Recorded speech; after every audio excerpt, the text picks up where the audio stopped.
So my name's Geraldine Pratt, and welcome to the fourth roundtable on storytelling as research. Sorry that it's bopping around. I'm just going to change my view. Okay. So I'd like to start with a land acknowledgement that clearly comes from a very different perspective than the one that was given in the previous session. Mine very much from the perspective of a settler who lives and works on the traditional, ancestral, and unceded territory of the Musqueam people. The premise of one of the films we'll see clips from in this session is that many of us don't know very much about Canada's history of colonization and our place within it. And I understand a land acknowledgement to be a promise of sorts to learn some of that history. So in my case, I was shocked, and it's kind of unbelievable that I was shocked to learn that my great-great-grandmother was among the first 365 Icelandic settlers to arrive in Manitoba, not very far from Shoal Lake, which features in one of the films in 1875, 3 days conveniently after the Dominion Ordering Council granted Icelanders their 500 square mile settler reserve, it was called. Granted incidentally before Aboriginal title was extinguished. And/or I live in Kitsilano, named after Chief Katsilano, whose community was displaced in the 1890s when the land was purchased again without federal authority by the Canadian Pacific Railway. So colonization roads indeed. And then also by way of introducing myself, I've worked for 20, or it's sort of embarrassing, maybe more years with Philippine migrant organizations. In the first instance, we were collecting stories, we're documenting stories of Filipino women who come to Canada as living caregivers. And of course, one aspect of that story is family separation. So the Philippine Women's Center and I co-created with some professional theater artists a testimonial play from that research. And when we presented that as a script reading in Whitehorse, a Tlingit elder stood up in one of the talkback following the script reading to say how much the stories of family separation resonated. They weren't the same stories, but they resonated in a really powerful way. And so at her invitation, really, Sharon Shorty's invitation, we ended up doing a new performance piece that brought the Filipino and Tlingit community together in Whitehorse. We created a piece called Tlingapino Bingo, which was played in the bingo hall in Whitehorse and brought the Filipino community and Tlingit community together to play bingo together and to tell stories of different experiences of different colonizations, basically settler colonial and a different colonial kind of history. So migration stories can come together with histories of settler colonialism in a whole bunch of different and extraordinarily interesting ways. And this session is inviting us, I think, to think in about some of the ways that might happen. So my great pleasure to introduce the stars of this particular show. Starting with Ryan McMahon, who will screen the Colonization Road, his film first, or little clips of it. Ryan is an Anishinaabe comedian, writer, and media maker from the Couchiching First Nation in Treaty 3 territory. In 2012, Ryan became the first, and I'll just repeat, that was 2012, not very long ago, the first Indigenous comedian to ever record a mainstream comedy special with the CBC when he recorded Ryan McMahon Unreserved. Since then, he's recorded a handful of other specials, and he tours independently across North America with his framing irreverent and nuanced, I like that combination, irreverent and nuanced storytelling comedy style. McMahon has performed at the Winnipeg Comedy Festival, New York Comedy Festival, Just for Laughs, and many other venues and festivals. Ryan has made a number of widely received podcasts. The podcast Thunder Bay was named, for example, to dozens of best of podcast lists at the end of 2018, including lists in the Globe and Mail, Spotify, and Apple Podcasts.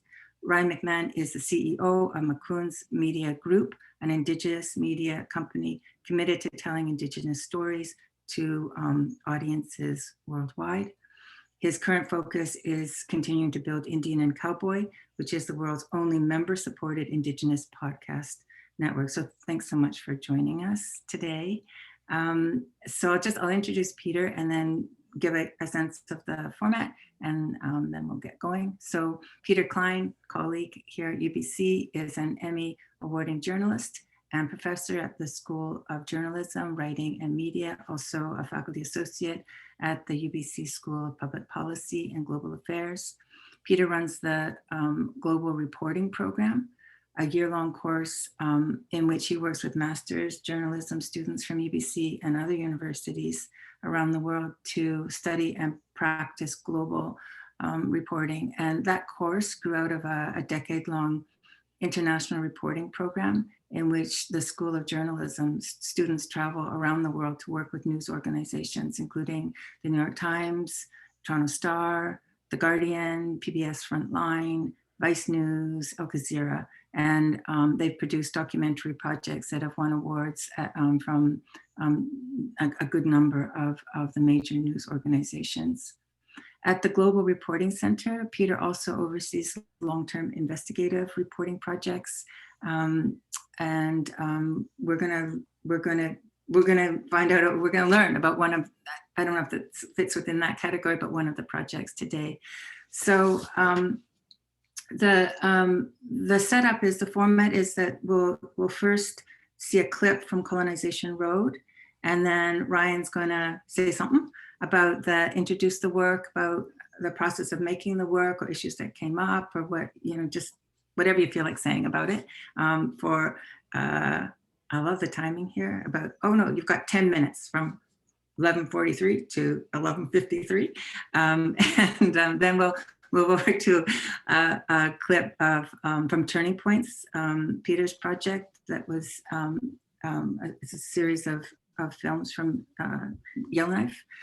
And then Peter will have a little bit of time to introduce his work. And then I'll start with a few questions, but we'll really open it up for discussion amongst the group, for questions, for dialogue, for discussion. So it's great. So Ryan, so Liam, we start with you. Do you screen the? Actually, I will. It'll be Markus. Oh, Markus is the screen. Okay, over to you, Markus, for the. I'm the screenkeeper, but let me also just make a note that the co-organizer Erin, who also organized this webinar, unfortunately cannot be with us for personal reasons. She had some family issues coming up and had to leave us this morning in the third webinar early on. But I'm sure this will be in her spirit. And last but not least, let me also acknowledge that I sit here also on the Musqueam people's unceded and traditional territory. And this is also where UBC's campus is located. I am just aware, and we all need to be aware, that their presence here only makes or allows our presence and their generosity to allow us to be here, and also makes this event happen, which is sponsored by the Center of Migration Studies. And here we go with the first film clip. Just give me.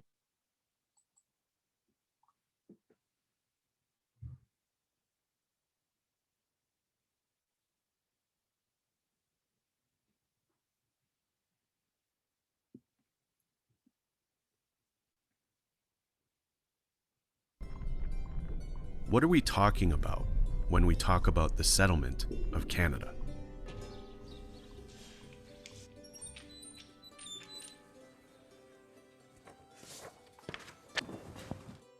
By order of Parliament, land grants are to be given for the purpose of settlement in Somerville Township by order of the Public Lands Act. Yeah, how many of these would be printed? Like, could be 100? It could be quite more than that, actually. Right. Typically for orders like this, 1 or 2% actually draw immigrants who buy into this program. And so they have to produce quite broadly, and they're going to disseminate these all over the place, town, country, city. Right. What was presented to them was the best case scenario. So what you're looking at is an offer of irrigated land, lots of nearby lumber, lots of potential farmland, access to trade markets, roads, things like that. So they're not told about the winters. They're not told about the lack of access to water for 8 months of the year because everything's frozen. So those little details get left out. Life would have been very difficult to come over here and to discover things like winter and the land being very different as well. Well, the advantage of this piece of policy in 1853 is that you're actually given land on a documented surveyed road. So there is a road there, which makes things immeasurably easier than happened to be the circumstance 20 years earlier, when you're given a parcel of land literally in the middle of nowhere. So the government decided if we create a road system, then they will give the access to the land and we would be able to have a greater population. What can you tell me about the Act? Well, the Act came about as a need to populate the area between the Rideau River and the Ottawa and the Lake Simcoe. And this area didn't have a very good population at this point because there was enough land. As the need for land grew and for people to move into the area, there was no way of getting about. To me, roads, railways, they're like an infection, not just metaphorically, but actually. It was a way of invading our territories without legal authority, without consent. And what are roads used for now? They literally bleed our territories dry of people, of resources, everything that matters to us, and they pose a hazard.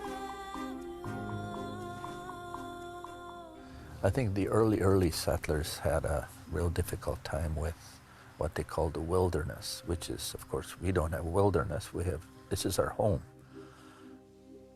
When the land grants were starting to happen, they were giving away our old camps and our shorelines and our islands and the river mouths and all this. We had to move.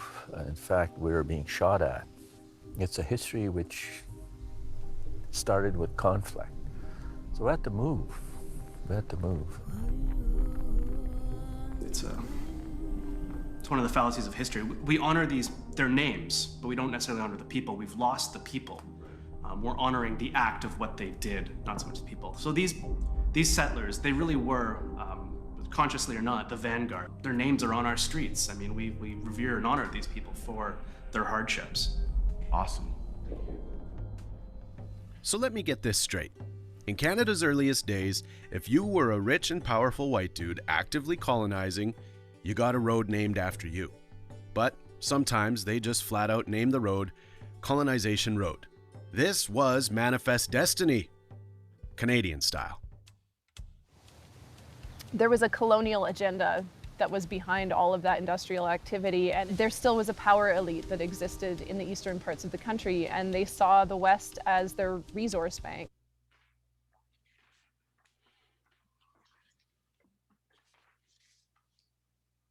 Okay.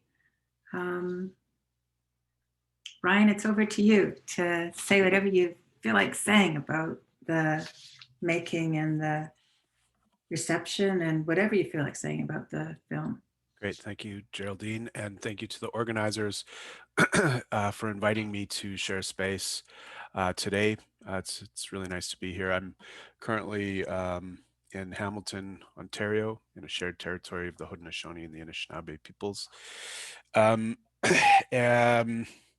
Where to start? So this piece actually started from a piece of theater. And it was developed with Michelle St. John, who is the film's director and producer. And in the earliest days, this began as a monologue. It transformed itself into a piece of theater produced by the Turtle Gals production ensemble, who, to me, in my mind, are probably, you know, to this day, they haven't been together for over a decade, but to this day, I think are one of the most important theater companies North America has ever seen.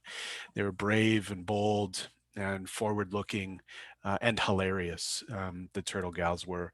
But through time, this project started to show itself more and more as other things, and we dreamed of telling this story in so many other ways. And Michelle St. John brought me the documentary short film version of this and said, here, here's how I'm thinking about this thing now. And so she set out across northwestern Ontario and Treaty 3 territory to do pre-production interviews with folks. And when she came and visited me, I had amassed a great amount of research from various communities across Treaty 3. I had talked to people about the colonization road system that came through the territory, the railway system that came through the territory. I mean, if we really want to go back, we talked about, the Dawson route and how people came across our shared territory and why they did. And what I told Michelle at that time was, that us offering protocol to hear these stories and to work on this film didn't necessarily give us the right to tell these stories, but the possibility to tell these stories. And I think that the takeaway for me when working with Indigenous communities on telling stories like this is protocol and relationship being front and center. But the teaching and the learning that I took from it was that protocol in fact does not give you the right, gives you the possibility. And so for us, building relationships with all of the sources inside the documentary, it took a long time, and in some cases over years we worked with people to prepare themselves for the conversation. And we saw sources on this project ultimately not come to the recording or the taping. They felt nervous, they felt unsettled by the conversation we were about to have. And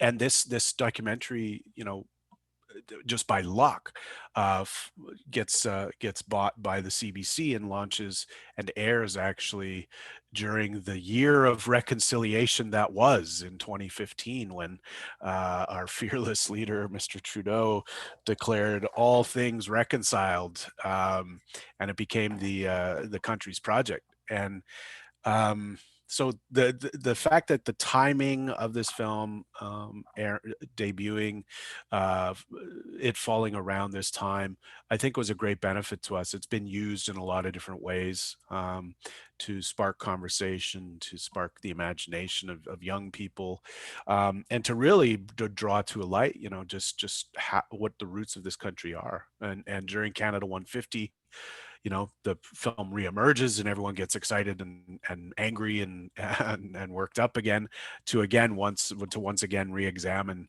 the roots of this country. And I think that where we are now, the political and the social responsibility question in front of all of us in this country continues to evolve and be shaped by Indigenous stories and Indigenous narratives. And as we learn more and more about the truth in this country, and as we are forced to reckon with what we are calling reconciliation,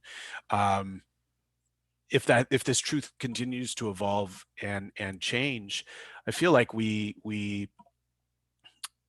run the danger, if not centering Indigenous voices, we run the danger of just recolonizing these stories. Reconciliation should not be a recolonization project, right? That we have this sense that in Canada, there has been this almost, in some people say, an overcorrection, right? There are more there's more Indigenous literature funded now than ever. There are more books being published and music being released and visual art everywhere you look. It's all things Indigenous. This bothers a great number of Canadians, by the way. Maybe not our present company, but until this country is really comfortable in hearing the stories of those most impacted by the colonial project, we're simply not there yet.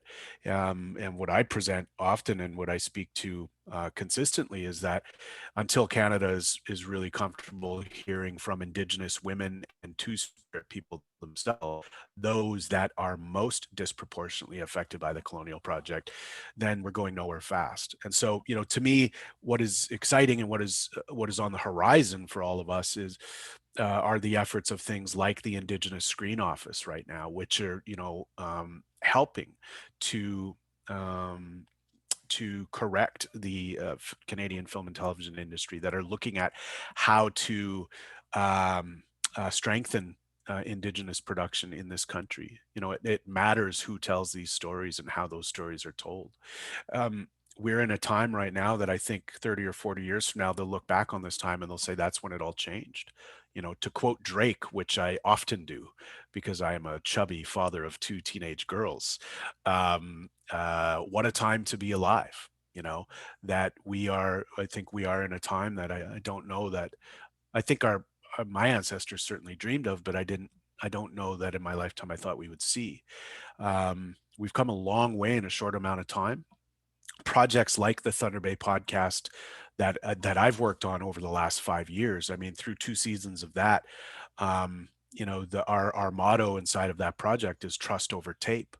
You know, I worked before publishing season 1 of the Thunder Bay podcast. I worked for a year and a half just on building relationships with sources inside of the communities, and I'm from there. People know me there, so we still use that motto to work to trust over tape, to get people comfortable with sharing these stories with the world, because the negative impact on Indigenous peoples in telling these stories is real. I'll close my comments and just support that statement a little bit. But, you know, during Idle No More, we certainly saw more than ever, I think, a move to the democratization of at least media through social media. And so, you know, the strength of Idle No More becomes the fact that everyone with a cell phone can be a storyteller. Everyone that has the ability to publish to Facebook, Twitter, or YouTube has the chance to have their voice heard. And what a moment, right? It shows Canada and the world, frankly, you know, just what was happening in our backyards. You know, it's a big deal when the Guardian shows up and the New York Times shows up and Al Jazeera shows up and NBC is at Idle No More protests, you know, on the front lines. This is a moment that we couldn't have imagined. But and what is important about that moment is that the voices that are rising to the top are those voices from the front lines. And I think that today, you know, more and more, you know, the success or the traction that Indigenous stories get are the stories that come from these first person narratives. I think documentary is one of the most exciting mediums Indigenous people are working in today. Many young Indigenous filmmakers going toward documentary right now. And by the way, no one tell them that there's no money in it. Just don't hurt them. Don't destroy their dreams. I see Peter laughing. Please, Peter, be easy on these young ones. But they're captivated by documentary, and thank goodness, because there are so many stories to be told. I believe in this country, you know, we become the stories we tell ourselves. And for too long in this country, we have told ourselves an incomplete story. We have told ourselves but half of the story.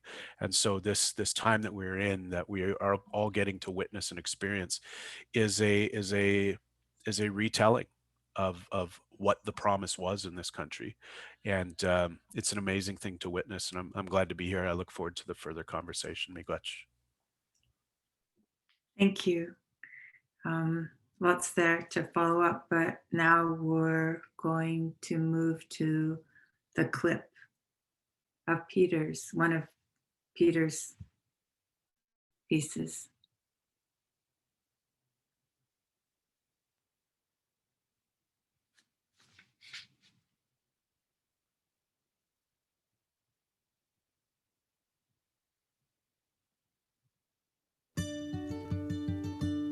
Yes, good morning. My mom needs an appointment to see her doctor.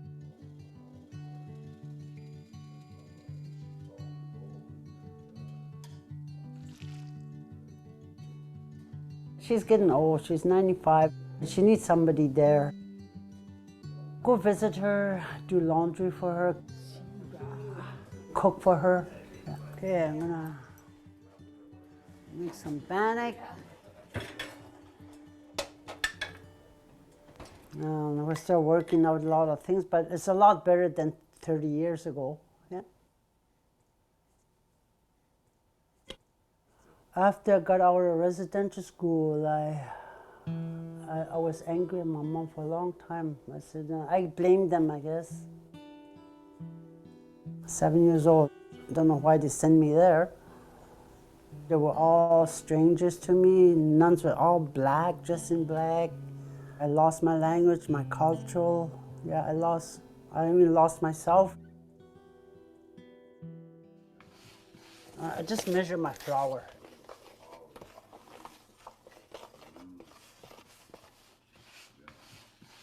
When I was 13, 14, I wasn't getting no support from my parents too, so I ran away. I was homeless for a long time. I watched people drink. I thought they had fun. I had older friends, you know. They went to parties, so I went with them. That's how I started drinking.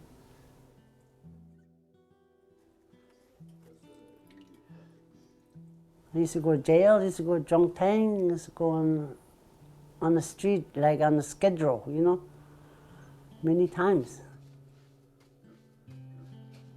Because of alcohol and unhealthy relationship with that person I was with. I had my children were taken away. I was homeless for a long time. I didn't know how to be a parent. I had to learn very fast to be a mom. Okay.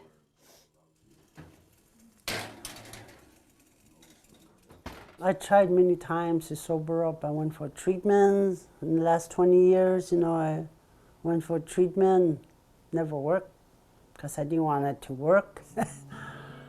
It's not easy to change, you know, it took me many years to sober up, you know. It's not easy to sober up, you know.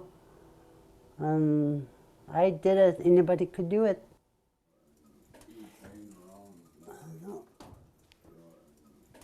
It should be done.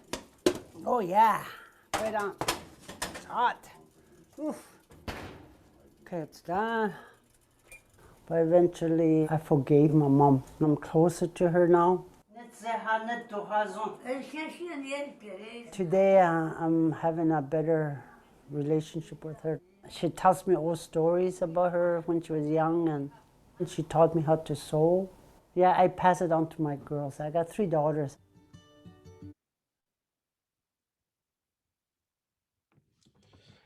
So this is a clip from a series we're doing called Turning Points. By we, I mean our center, the Global Reporting Center, which aims to innovate how global journalism is practiced. You know, I was a little uncomfortable with Jerry saying it's my film, because it's not my film, it's Louise's film. What the approach here that we took is what we call an empowerment journalism approach. And I'll sort of give you the quick background on how this came about. You know, I'm a journalist, and there's over and over from public health folks, from nursing folks, other folks, we kept hearing about, you know, the concerns around alcohol use in Indigenous communities, disproportionately higher than many other communities. It's a public health issue that's been challenging to address. So as a journalist, and particularly public health journalist, which is what I typically do, you know, my instinct, if someone tells me an interesting public health story, is to try to pursue it. But here's a topic that is both a topic and a community that's fraught to work within. At our school, at the UBC School of Journalism, where I teach and where I used to be director, is when I was director, we started a program called Reporting in Indigenous Communities, started by Duncan McHugh, CBC, Indigenous CBC reporter. And Duncan started this program because of these very sort of challenges, outsiders coming into Indigenous communities to tell stories, as Duncan would say, to take stories away. So much is taken out of communities, whether it's, you know, totem poles or stories or land. It's just people go in, they take things away. So he talked a lot about the importance of storytelling rather than story taking. And he also talked a lot about in developing the course and the program and then teaching it, what he calls the four Ds. As a longtime working journalist at the CBC, he was like, there's the four Ds are the way Indigenous people in Canada typically make the news. Either they're drumming, or they're dancing, or they're drunk, or they're dead. And trying to warn journalists, all journalists, and not just non-Indigenous journalists, Indigenous journalists as well, is like, let's try to get away from these tropes. So all of that is like, shows you the problem, right? Here you have this health issue, well established, well acknowledged by many Indigenous health leaders, and then you have an outsider coming in to tell the stories. It's just not going to happen. Huge amounts of resistance to outsiders coming in, understandably, and there's just lots of ethical issues. So it was kind of this dilemma, right? Like, what do we do? How do we address this? If we think it's important these stories get told, but we can't tell these stories, then what do we do? So we worked with Indigenous. We put an all Indigenous board together to sort of help us think this through, and they felt like this is an important topic to address. But let's turn the lens. Let's rather than outsiders coming top down, coming in with your own perspectives or your own whatever baggage. Why don't we just let people who have stories to tell just tell those stories, and they own the stories, like they physically own the stories. They can any money is made, they get any awards that are granted, they get if they ever want to kill it, just like if you're doing a project, you say, I don't want to do this project anymore. Well, that's within your power to do that. It's their project. If they want to not do it anymore, that's fine. And our center is simply there as facilitators to help them achieve their goal, because for the most part, they're not filmmakers, they're not professional storytellers. Range of people, with it was one of our storytellers is intermittently homeless guy with fetal alcohol syndrome, who is in the 60s scoop. Others are, one of them is a professional published writer. So it's a wide range of storytellers that we had. But the idea was to go to the community and say, would anyone like to tell a story? And if so, we will, we'll shoot it, we'll fund it, we'll help you put it together, but you're the author of it. And if you don't want certain aspects in it, fine. If you want a certain, like one of the, actually, one of my partner on this really, it is a community leader there who, William Greenland, who wanted to do his story as a letter to his son. So it's basically him talking to the camera, basically essentially presenting a letter to his son and kind of an apology to his son for not being there in his youth because of his struggles with alcohol use and a variety of other things, and trying to sort of come to terms with that and reconcile with his son now. It was a very powerful piece, and his son loved it. Before we ever broadcast this, has been running as a series on PBS NewsHour in the US, well, globally. But before we ever showed a frame of this to anybody, we had a really clear, that they had to sign off on it, and it had to premiere in, this project was piloted in Yellowknife, the Northwest Territories. It had to premiere there in a community screening. So the whole community came together and watched it, and it was a really, really powerful event. Every one of the storytellers stuck with us to the end. They're really happy with the outcome of their projects. They're very proud to have it running. We were actually we got a grant from the Peter Wall Institute to actually bring the storytellers to UBC to do a second premiere of it on our campus, which of course we can't do right now, but hoping that at some point we will be able to do that, to be able to bring them all together, because the storytellers are sort of disparate, and they live all over the place, and they don't necessarily know each other. So for them to be able to meet would be quite powerful. But basically, this empowerment approach came from looking at complex stories that, for a variety of reasons, because of ethics or because of access to communities or whatever it might be, could use a different approach to storytelling than just a bunch of privileged outsiders coming in and imposing their own narrative on it. It was sort of we piloted this whole idea of empowerment journalism a few years ago with a project called Strangers at Home, which was about the rise of xenophobia in Europe. And you know, that's a topic that actually I had a sort of personal connection to, but I still felt like I didn't have much. You know, like Rima, who's on here, a child of Holocaust survivors, deep connection to the rise of xenophobia in Europe. But even that, I felt like as someone who hasn't lived in Europe, I'm a Hungarian citizen, but I haven't lived there in a long time. You know, I'm pretty divorced from the realities of even the Jewish community, let alone the Roma community or the Muslim community. And there isn't a Muslim community, there are many different Muslim communities. There's the diaspora community, there's long-term communities, there's Syrian refugees. So all of those, all the kind of nuances there, the kind of xenophobia between different countries and even within countries was so different that we felt like as outsiders coming in to tell these stories, we would get the story wrong. And that's what the people in these communities were telling us. Like, don't come in and like start showing clips of Hitler in 1933. Like, you don't understand what's going on here. So what we did is we partnered with people from these communities, a wide range of communities, and empowered them to tell their own stories. And to a person, they all found stories, or they all told stories that, to be perfectly honest, I don't think I wouldn't have gravitated towards, I wouldn't have found if I was coming in as an outsider. Really sort of complex, nuanced stories. Like just one little illustrative example, you know, there's a perspective of Roma people in Europe being, you know, marginalized universally. And we did have some very powerful stories of marginalization.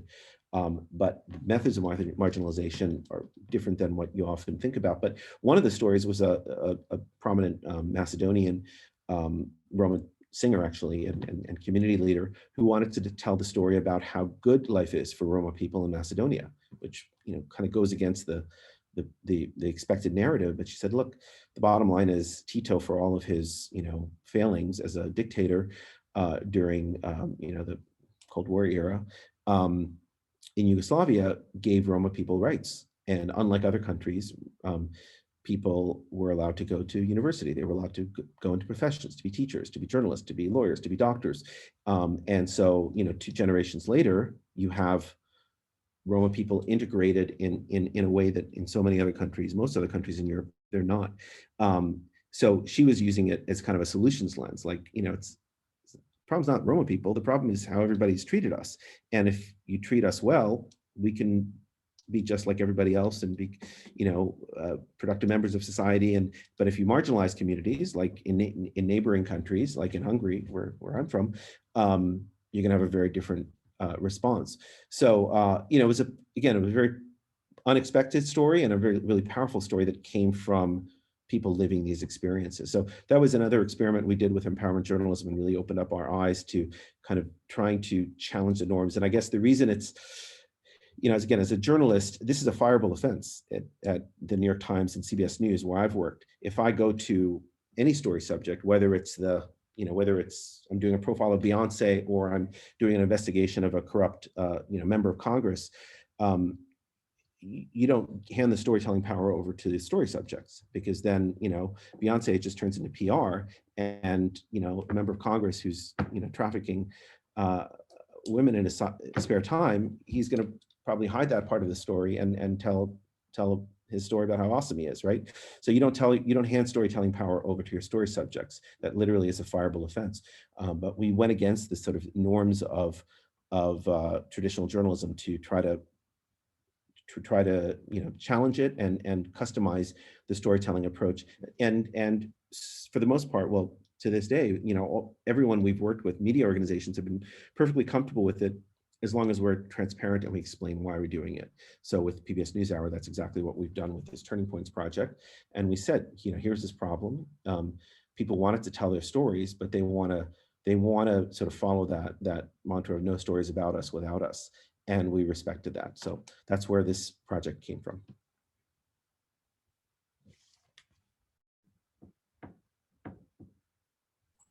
Unmute myself.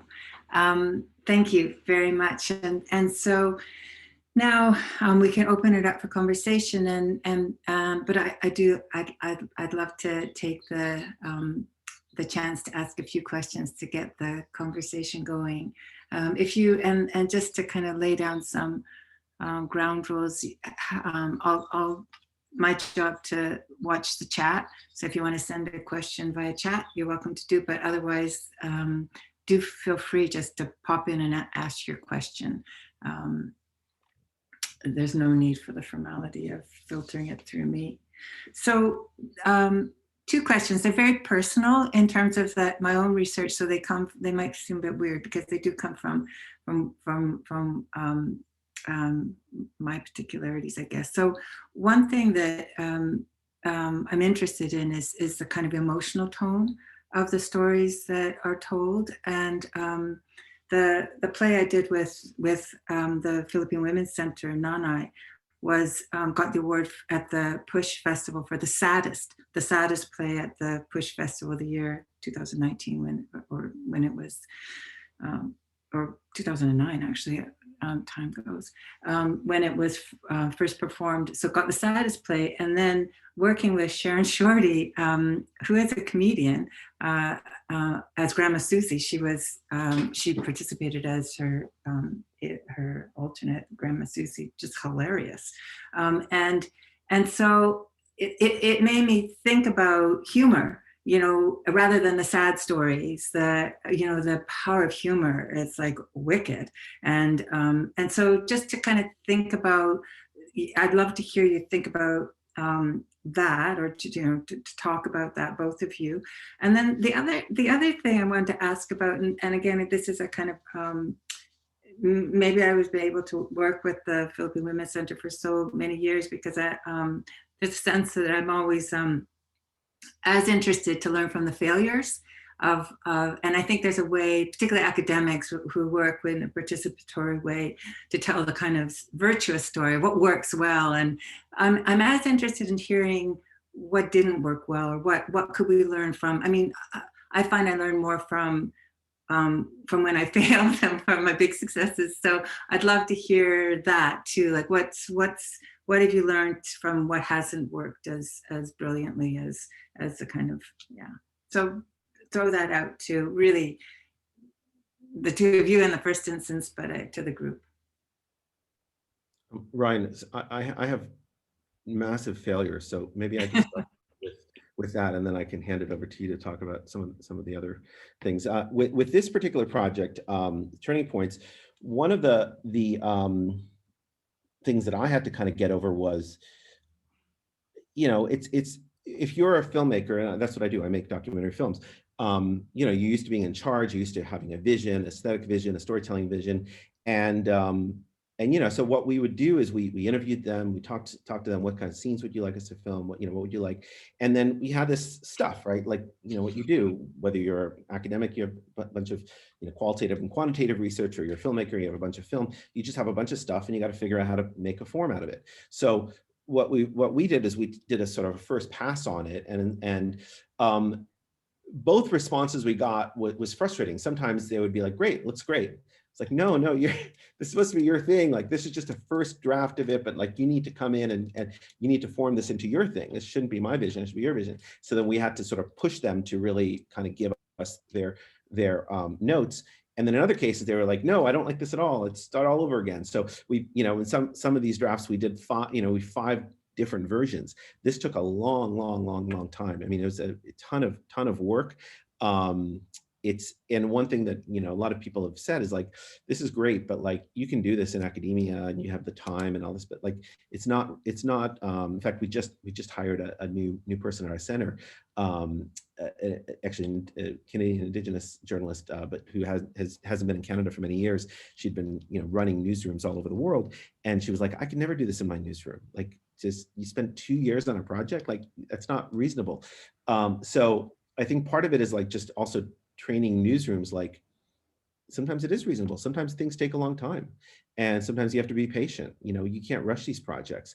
And if you're working with a vulnerable community, whatever that vulnerable community is, you need to take time. Just like, a doctor's not going to come in and tell someone, hey, you have cancer, good luck, see you later, right? You come in, you spend your time, and you have to customize your discussions depending on the patient. Same thing here. Like, if you're working with a community that certainly in this case has such deep historical wrongs, by outsiders, you have to earn trust, number one, just to even work with them. And if it takes a long time, if it takes 5 drafts, it takes 5 drafts, and you have to be ready for that. But part of it is also just kind of getting those entities outside of you used to that. And that's kind of one of our goals, is to slow things down, kind of do slow journalism. It's not always about turning stories around fast. That's when you get things wrong and you hurt people. So anyway, that's kind of, I have many more failures to talk about if you'd like to. I can talk for hours about my failures, but That sounds like a success. Slow well, journalism. you turned it into a success. Ryan, your glorious failures, or just the humor. I'd love to hear you talk about humor. I mean, I'm interested in the Colonization Road, how you interject the stand-up. So yeah, humor, whatever. Yeah. It's peculiar. My first television deal that I ever got in Canada was in 2001 with the CBC. I was in a comedy troupe called Tonto's Nephews. We were a sketch comedy group and an improv comedy group. And we got a sketch comedy deal with the CBC. We shot a pilot, and it was shelved. And there has never been an Indigenous comedy project inside of the CBC since.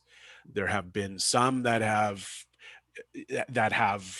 send us a pitch document, and then you go in and pitch, and you're led to believe that possibly there's some fruit on the tree, but it's never been happened since. We're in 2021 now, and so 20 years has passed since my first TV deal, and there is a thirst in this country and beyond for the trauma and the pain and the suffering of Indigenous people. This country isn't interested in our humor, our laughter, in the way we reflect our worldview through story and through song and dance. That includes humor, right? There's this idea, we've probably heard this before, laughter is medicine. Well, I think medicine is medicine. I don't go for a knock-knock joke in lieu of a COVID vaccine. I go for medicine. What humor actually is inherent to many Indigenous nations' worldview. And we have these trickster figures, Wisakichak, Nanabuju, and many others that use humor as a teaching tool, as a governance tool, as a way to build relationship and community. And so the world's not interested in that yet. We're still, as Peter has rightly identified through the work of Duncan McHugh at UBC School of Journalism, like those 4Ds are still, whether we want to believe it or not, those 4Ds run headlines, right? We have long been pushing to tell other stories. We have what we call inside the circle and outside the circle conversations. Inside the circle, this conversations no one else has access to, is about like, how are we going to organize ourselves to do this ourselves? And what are the options? The outside the circle conversation to the industry is like, just give us a shot. For Christ's sakes, just what's the worst that can happen? Do you see what's on the CBC for comedy right now? Like, we couldn't do worse than that, could we? And so it's peculiar that thirst for Indigenous trauma, I think is a morbid curiosity of those that fly the flag of reconciliation, right? People want to understand the pain.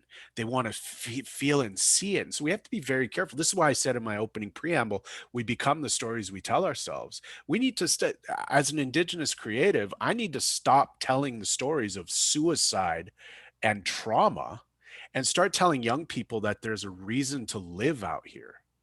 There's a reason to fight. There's a reason to stay alive. And TV producers and broadcasters and people get pissed off at me because I say these things. And I go, but you're trying to sell a 1-hour dramatic series for Netflix.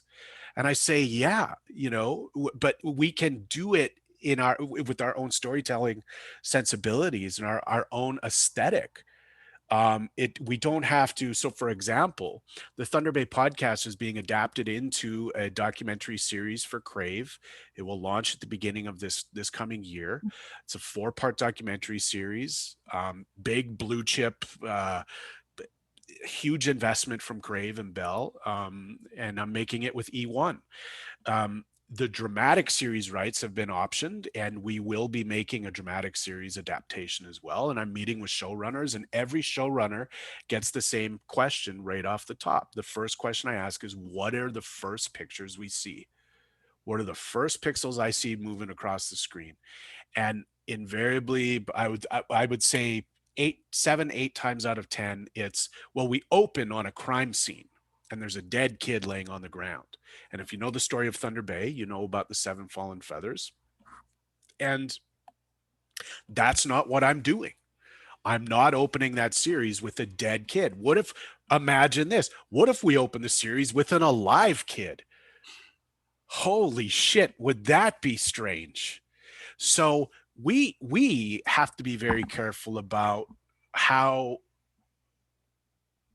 and why we tell these stories. And so to go back to something that I mentioned earlier about documentary and journalism, from my perspective, I've started over the last 5 years, I've really focused on 2 words, the spirit and intent. And these are words that are borrowed from treaty language, right? The spirit and the intent of the treaties. I use these words going into projects and talking with sources to build that trust that Peter was talking about in his opening remarks. And that trust is so important, not just because we need it to get the story, but because they're human beings. We're talking to human people with experiences that we are trying to better understand through story. And understanding the way we might be able to connect through spirit and intent. What is the spirit for me as a documentarian, as a journalist, as a writer, a comedian? What is the spirit that I enter into this project? And what is the intention therein? And I state those 2 things right off the top with our sources every single time. Here's the spirit. I'm pissed off. Drinking water is a human right. I am pissed off. That's the spirit. My intention is to come here and to shine a light on the difficulties of your community not having access to clean drinking water. So the spirit and intent is very clear. And I think that if we continue to do that, for me as in my company, and I think for us as documentarians, I think we go further faster through that spirit and intent lens. The last thing I'll share very quickly about a failure, and oh boy, was this a failure. Stories from the Land is a new project that actually just launched on CBC Gem. It's a 4-part documentary series that I made this past summer under COVID conditions. Miserable. Don't make documentaries with COVID lingering all around you. It becomes very difficult to do. But at the beginning of this project, I wanted to tell the story of the Sturgeon Lake Indian Band, which is a band of Ojibways that were inside of Quetico Provincial Park. It's their traditional territory. But in the early 1900s, the King and the Queen were coming to visit Canada for the first time. And in the early 1900s, the Quetico Provincial Park boundary grows and grows and grows, and it ends up swallowing up these Ojibwe communities. And it's determined that they have to remove the Sturgeon Lake Indian Band from the park before the Queen sees that the Indian problem hasn't been dealt with properly. So they removed the Sturgeon Lake Indian Band at gunpoint in the middle of the night.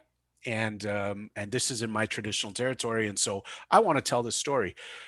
A very long story short, I make 6 different separate trips to the community from Winnipeg. It's a 10-hour drive. Each time I bring protocol, I bring blueberries, moose meat, fish, blankets, ribbons, tobacco, cash, gifts to offer protocol to the community. I was offering it to a man named Calvin Ottertail, who's an elder who is very close to me.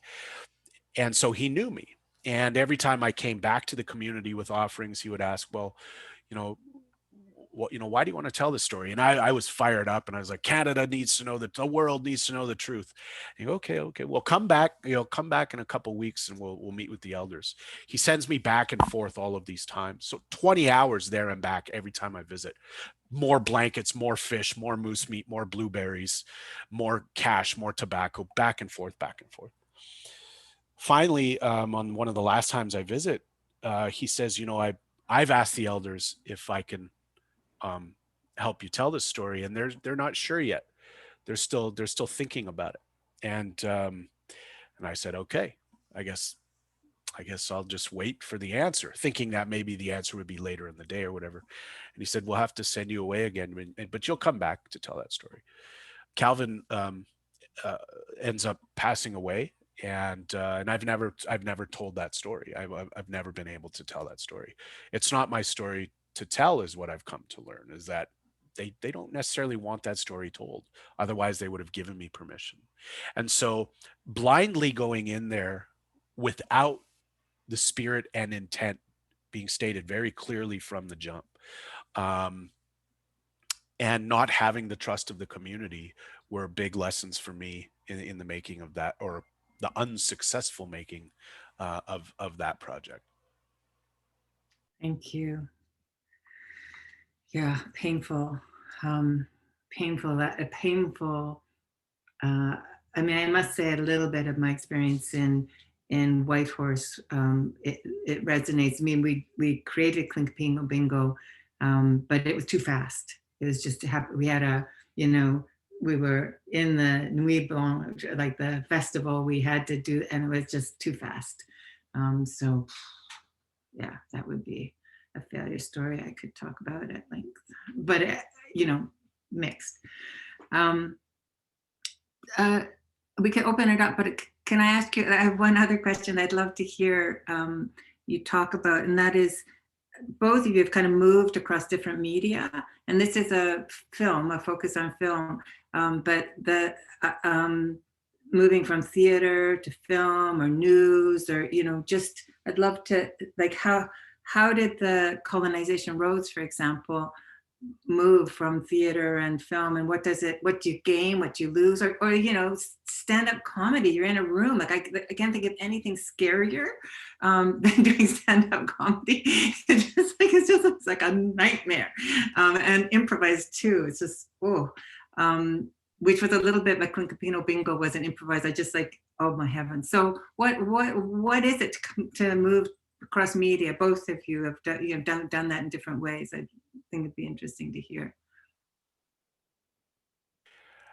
I think with your source material being what it is, I think it's just a reimagining of the presentation of the material, and that becomes a really fun, creative challenge, right?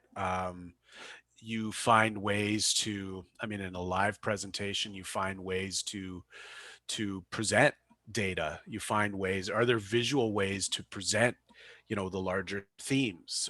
Do you need to present things visually? Can you do it through music? The full live experience can also really help people understand just what they're in for in the live experience. And so in the case of Shoal Lake 40, they have in their arena where their clean drinking water supply is and where they store their water, they have what does Skylar call it? The Museum of Inhumane Rights, or he's got a name for, he's got basically newspaper clippings and media clippings from the last 30 years where they've been trying to catch the attention of the world to right this wrong. And we did a live film screening there, and we actually, you'll see in the film, we brought political officials and media and elected leaders and business folks out to Shoal Lake to come and witness what has happened, for them to take a tour of the community. And before the preamble, they filled water bottles full of Shoal Lake water, and they put the water bottles on everybody's chair, to enjoy the refreshments. And they were told not to drink the water, of course, but they wanted to really show politically, like, here it is, it's in your hand. And so, the chance to present the film in this way and to kind of make that statement in a live setting was an interesting sort of guerrilla theater experiment. And Peter, do you move across different media? Yeah, so I mean, I certainly, something I talk a lot about at both at my center and in school is really customize don't try whenever possible not to sort of pigeonhole yourself into a medium. Sometimes it's hard if you work for a newspaper, people expect you to write, but newspapers now are going into making films. They're doing multimedia. They're actually, Jerry, you and I were in this thing, whatever, a year or two ago on sustainability, a project we started back then with my students about fish meal, tracing the supply chain of fish meal, which turned out to be a multimedia and a short documentary. We're going to be staging it in a shipping container as an interactive exhibit now, so people can go in and experience it and smell it, and fish meal doesn't smell very good, so we don't have smell-o-vision yet. So this is a way to really kind of address lots of different senses, and you can sort of explore. Like, I want to buy I want to order some fish, some salmon. Like, what are the hidden costs of that salmon? We have another project that we did actually with pharmaceutical science at UBC on this is a little different topic, but I'll take 60 seconds. It's about expensive drugs or rare diseases. What tends to happen is, like with many Indigenous stories, how there's tropes around stories around people with rare diseases. And typically what happens is you trot out the sick kid with a rare disease and say he can't get, this little boy or this little girl can't get these meds. Isn't it terrible? The government isn't paying for it. And it simplifies the story in this, big bad government not paying through pharmacare for this expensive drug. But there's so many nuances behind that. The drug companies, why are they charging so much? A lot of public money goes into making these drugs, and yet they're charging, $100,000 a year for this medication.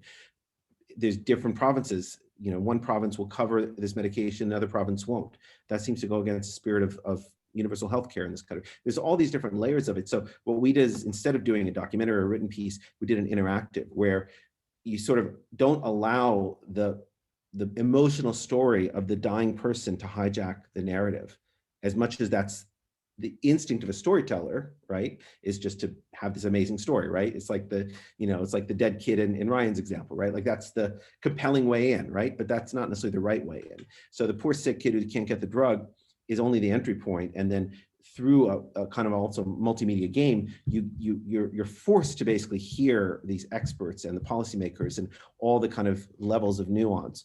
So the form sort of dictates the storytelling as much as the storytelling dictates the form. So that's very much my philosophy, and the philosophy of our center is to kind of is to not think of a particular form, but find the story and then match the form to the story, whether it's theater, whether it's an interactive exhibit, whether it's film, podcast, whatever it is. That's interesting. So we could open it up. Does anyone else have a question or a comment, or would like to join in around this issue, any of these issues of storytelling? Can I make a comment? Mm-hmm. Hi, so thank you to both of you.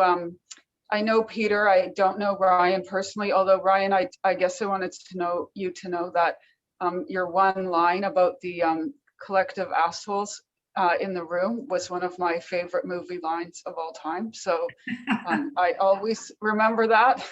And I guess I wanted to comment is the story that you just told, like, you're describing it as a failure story, but I don't see it that, I don't think that's a failure story, because you respected them, and they're like, that's what sovereignty is supposed to be, right? And so to me, that's actually not a story about failure at all. In a way, that is another way of interpreting it. I think it's actually a good example for the rest of us to kind of think about and ponder. Yeah, thank you. I suppose, yeah, and to reframe it that way, it was an accidental teaching. I think as many, good lessons in life find themselves to us. I really credit the community for their patience. And, you know, having gone back there that many times with the same ask, with the same expectation, but not doing much different, I really credit them for their patience in helping me understand just protocol doesn't give us the right, it gives us the possibility. So it's a good good learning there for me.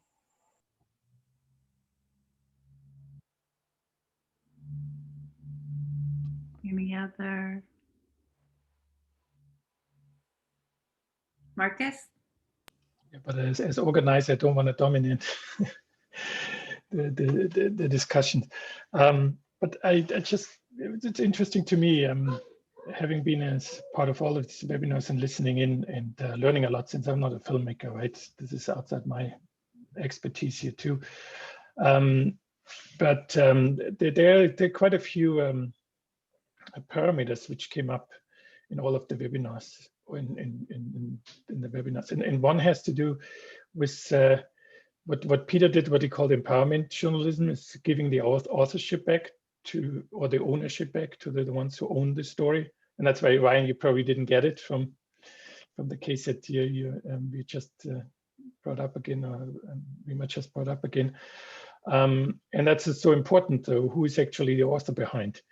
And it's also to make me actually, even before this session, also think about in some ways to invite. It's not easy to really get people, but I also sent it to Peter, said, you know, please also send it on to the others, whoever wants to join and be part of it, to also join in, right?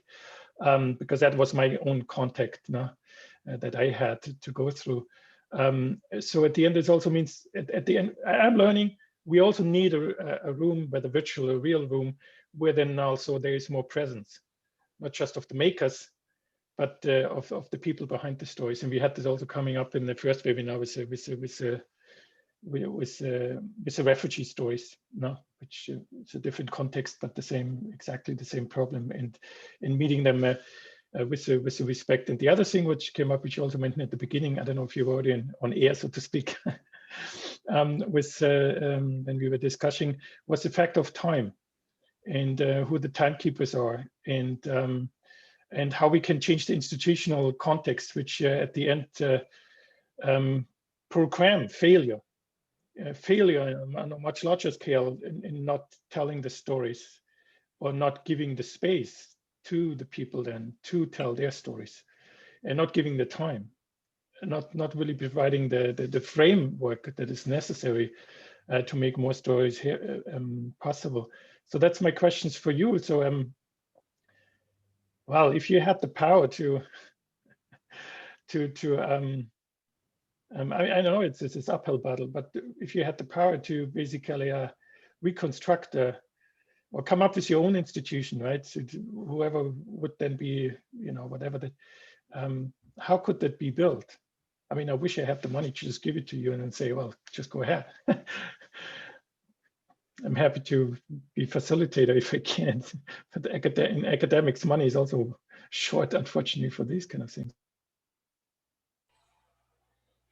Well, you know, with Indian and Cowboy, you know, it's a podcast network. We help Indigenous podcasters train, learn, and how to make podcasts. We help publish podcasts. Since 2014, we've published or helped publish 62 different Indigenous created, hosted, produced podcast series. Some are public facing, most are not. A lot of them are done through like Indigenous language retention and learning and teaching efforts. The one thing I know about Indian country is when you travel around on Turtle Island, most Indigenous communities have a radio station, or they have a relationship to a radio station. That's why I specifically chose to work with the audio medium back then, and we're member supported. So what is the best model? I think, you know, there are many trains of thought here as the internet sort of becomes more and more pervasive in our lives, but for us it's member support, digital first, online first. And so, you know, if our community says we can continue doing this work, they'll continue to support us monthly and donate to us monthly.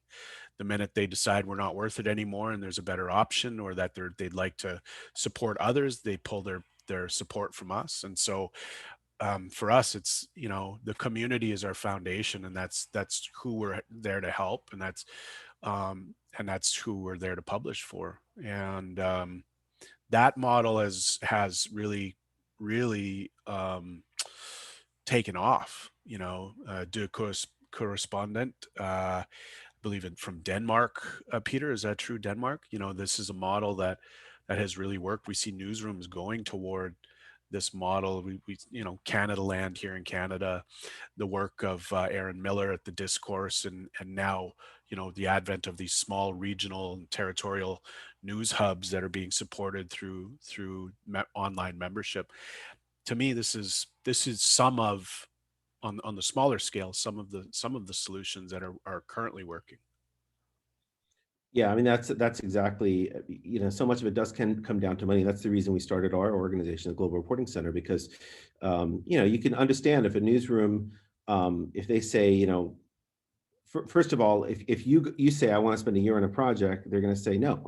Like, you could do 20 other projects. It doesn't make, on a business level, it doesn't make sense. But on the other side is like, if your bosses are told, you know, cut the budget by 20%, what are they going to cut? They're going to cut the most expensive stuff, the enterprise reporting, the things that take a lot of time to build trust, the global journalism, the investigative journalism.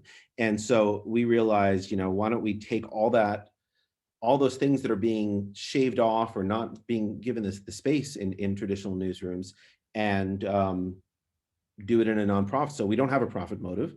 You know, we have philanthropic support, and let us do it at our own pace without, you know, this kind of pressures. The first empowerment project we tried, well, both of these actually, Turning Points and Strangers at Home, we did without a media organization, because we were not, you know, I didn't want to be dealing with a media organization saying, hey, you know, why is this not done yet? Or why is it taking so long?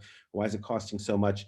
We found the funding for it, you know, which is a ton of work to find the funding, but we found the funding and we just did it on our own and self-published. And Strangers at Home never had a broadcast or any venue other than a website, but it won 3 of the top journalism awards in North America. It's been shown at the UN and all over the world. It really found its audience. Hundreds of thousands of people have seen them just purely through kind of natural, you know, sort of social media, et cetera. Turning Points, the storytellers actually wanted, they wanted the kind of, the formality of having their stories in a recognized venue. Otherwise, I would have been perfectly happy. We built a beautiful website for it. They're the ones who wanted, they're like, we want a broadcaster. We want to see our name, you know, on TV, and we want to be able to, you know, whatever, like have it be treated like what it is, which is a serious work of journalism. And so, which is why we went to PBS and got them on board. But again, we did it on our own without the sort of pressures and the financial and time pressures of a typical newsroom. I mean, it strikes me that that's one thing that as university researchers we can do. We have, I mean, as much as we whinge, we have an incredible capacity to put our mitts on resources. And as much as we talk about how time pressured we are, we have an incredible amount of time relative to other folks. So yeah, it does feel like we have this capacity to to leverage resources out of the university to do great collaborative research with communities that don't necessarily have access to the resources. But you know, you have to work in this slower mode.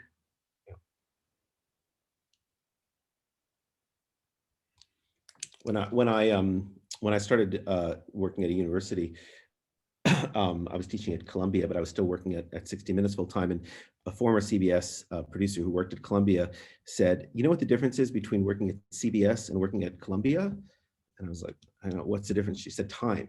At CBS, you measure the time by a 30th of a second. One frame of footage, a second of TV is 30 frames, right?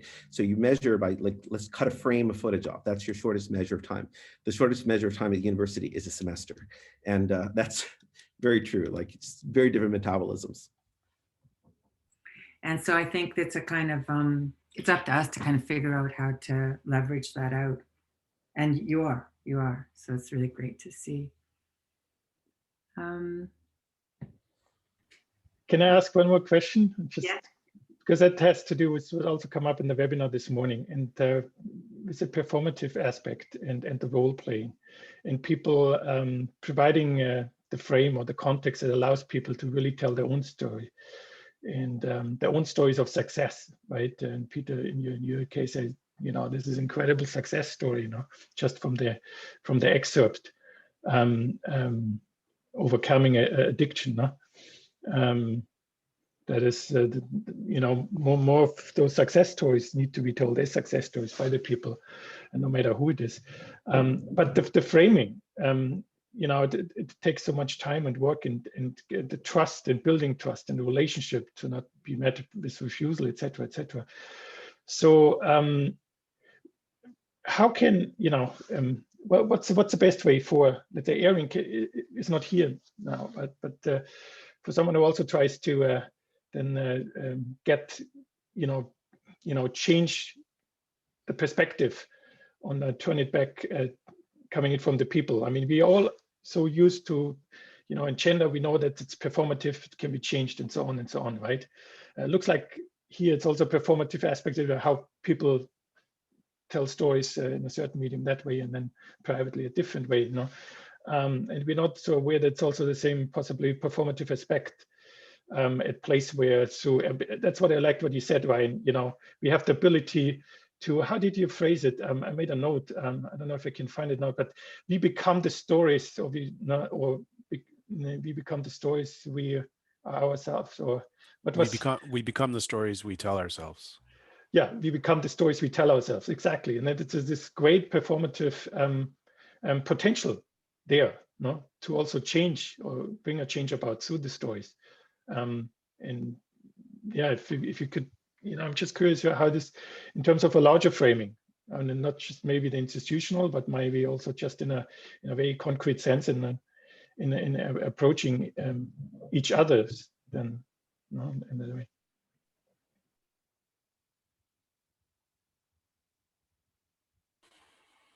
Well, you want to start, Ryan? No, you go ahead, Peter. Well, I was going to say, like, you know, yeah, I was very conscious with this Turning Points project of, you know, here we are, like, creating this program that Duncan created, like, you know, stop doing the 4Ds, and we're like, okay, sure, well, let's do let's do the third D.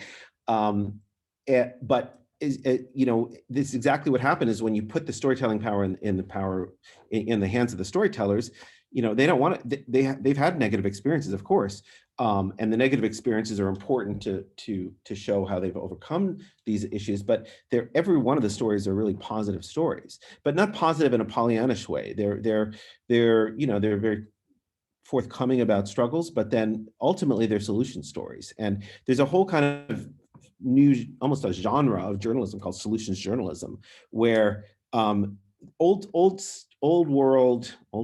style editors were and are very resistant to solution stories. You know, when you try to do one, as you know, if you're like kind of a journalist like me, you try to do a story that's about a solution. Often you'll hear, like, you know, go do that for Greenpeace or Human Rights Watch. Like, we don't do NGO stuff. We do journalism. We did a project with some students about tracking electronic waste around the world as a documentary for Frontline. We had a whole section in there about solutions. What are the solutions to stop electronic waste ending up in dumps and poisoning people? They cut the whole thing out. They're like, we'll put that on the web.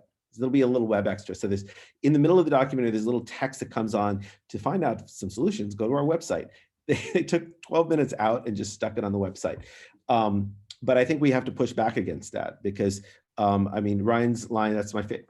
You highlighted my favorite line. He had a lot of good ones, but the whole idea that, you know, the story, this is an issue we talk about a lot in the States, you know, in African-American communities, the stories that people see reflected, they come true, right? You know, you feel like, well, that's the model. That's how everyone sees me. I might as well be the way people see me. I think we have a real, everyone here, because I think we're all sort of gatekeepers in our own ways to storytelling.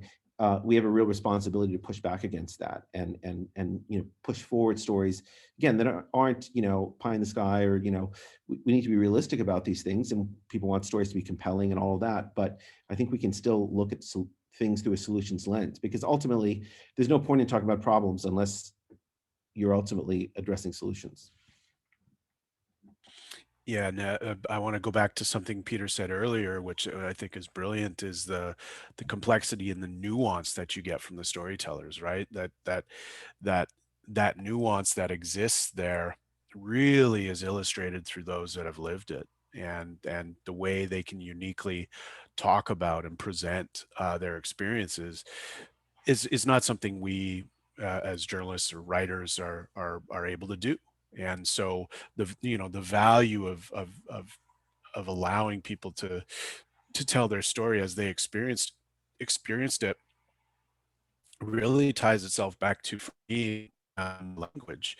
In the Ojibwe language, we have a few words that I think are really instructive. One is Dubwewin, Dibwewin, Dubwewin, which the English language is a miserable, lousy failure when it comes to translating the Ojibwe language, but Dubwewin loosely translates to truth. But when you break down the many words, the many parts of words inside of the word Dubwewin, what it actually means in the Ojibwe language is to speak only to the extent of your experiences through good spirit. So that's what the word truth is for Anishinaabe people, is to speak only to the extent of your experiences through good spirit. And when you start to investigate, for me, story through the Ojibwe language, this is where stories really come alive. The word Dabajimuanan is the word that we use for storytelling, but Dabajimuanan, when broken up into its many parts, again, is the act of sharing experience through good spirit in community. And the Ojibwe language in particular is a verb-based language. It is an active language. It is something that we live, that we walk, we experience this world and talk about it in an active way, not a passive way. And so storytelling in and of itself demands that we share a piece of our spirit with each other. And so if we can frame it this way, that story is the sharing of spirit, right? That literally, if you think of it as a shirt, if I give Peter a piece of my sleeve, well, now I'm less a sleeve, but he gets to carry that forever. And if I give my story to everyone, it's all up to you to carry that now. So if story is a sharing of spirit, and spirit is what our life journey is as two-legged people on this planet, story is spirit, spirit is life. Well, I'm drawn to the conclusion that life is story, that we're all walking, talking, living, breathing, loving, failing documentary projects that becomes really interesting to think about, like, why the most human thing we can do with each other is sit across from each other and share a plate of food and tell each other who we are. And so for me, storytelling is the revolution. Like, it's what will save this country. It's not what color the prime minister's underwear is, if it's red or blue or green or orange. I don't give a shit. It's not going to be that. It's the stories we tell ourselves. It's who we become once we hear from everybody. And that, to me, that's the great promise of story. And story that invokes spirit, to me, is the most exciting story that we have in front of us today. It's that, for me, it's that, that documentary thing. So anyway, Liam has his hand up. Yeah, thank you, Ryan and Peter. I just wanted to touch upon what Peter was saying. I was kind of surprised to hear that there's this pushback from the old school of journalists on solutions for the stories that they're talking about.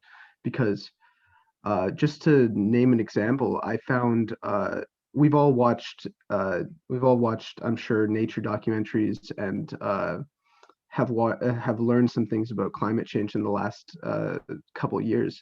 But one of the most powerful documentaries I've watched in recent times is David Attenborough's most recent documentary, in which he recounts the story of his life, his interactions with the environment, and how he's seen the degradation of that environment over his lifetime.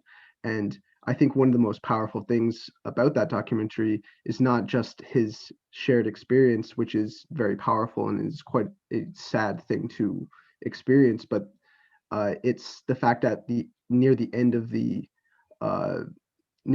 documentary, he actually presents some solutions that have been developed over the last couple of years that could push towards the ending of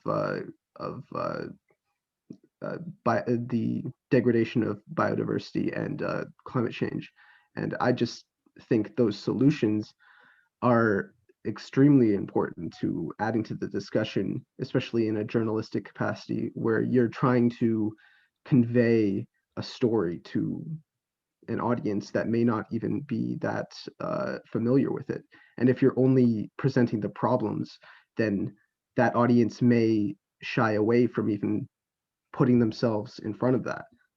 Definitely what we've found, I think people, not me, but like people who study the media landscape have found is there's definitely a generational divide where older viewers or older readers are used to, that's just what they're used to, right? They're used to, you know, this bad thing happened, or 3 Mile Island happened, or whatever it might be, without much discussion about the solutions, and veering into solutions feels like activism or NGO work or whatever. And there's this notion of the kind of quote unquote objective journalist. Well, if you're coming in with solutions, you've just blown up your objectivity because you have a perspective of how you should. I mean, this is the problem with climate change. For many, many years, you know, climate change had to be reported in this objective way. So one person argued that there is climate change, and one person argued that there wasn't human-caused climate change. Well, that's ridiculous, right? I mean, obviously, science shows a certain direction, and we can't just talk about that problem without the solution. But it's also illustrative to your example, David Attenborough, the most famous and powerful storyteller alive, probably, right? I mean, he could get away with that, right? Yeah. Even though he's older, he can, you know, he obviously is seeing the natural world, you know, disappearing in front of him. He's like, I probably should do something about this. So he can kind of force that. But I think you're right. I mean, more audience members are like you than David Attenborough's contemporary. So I think more and more people want that, which is why these kinds of stories resonate, I think. Okay, I haven't done my job. I'm actually notoriously bad about keeping time. I figure if there's, you know, anyway, but I think I better thank everyone. It's just been such a delight to hang out with you for the last hour and a half. Real privilege to have this this time together. So thank you so much. And Markus, did you want to say something at the end? That's in my little schedule that you might have a No, I just want to thank you for having done a wonderful job here in bringing us together as a discutant and as a moderator. And yeah, I can only extend my thank you to all of you, and especially Peter and Ryan. Yeah. It was a wonderful discussion. I'm happy to have met you this way, unfortunately not in person. And I've learned a big deal about seeing my life as a story, and only sharing it to the extent that my experience allows me to, which means I'm now retiring as a researcher and I'm searching for something else. Anyways, thanks so much for everyone also for zooming in, and thanks again for the Migration Center and Antje for the support that made all of this possible. Have a wonderful rest of the day wherever you are, and take care of yourself. And thank you, everyone. And we look forward to seeing the Crave, your work on Crave, Ryan, and what else comes out of it. So great. Thank you. Yeah. Thank you very much again.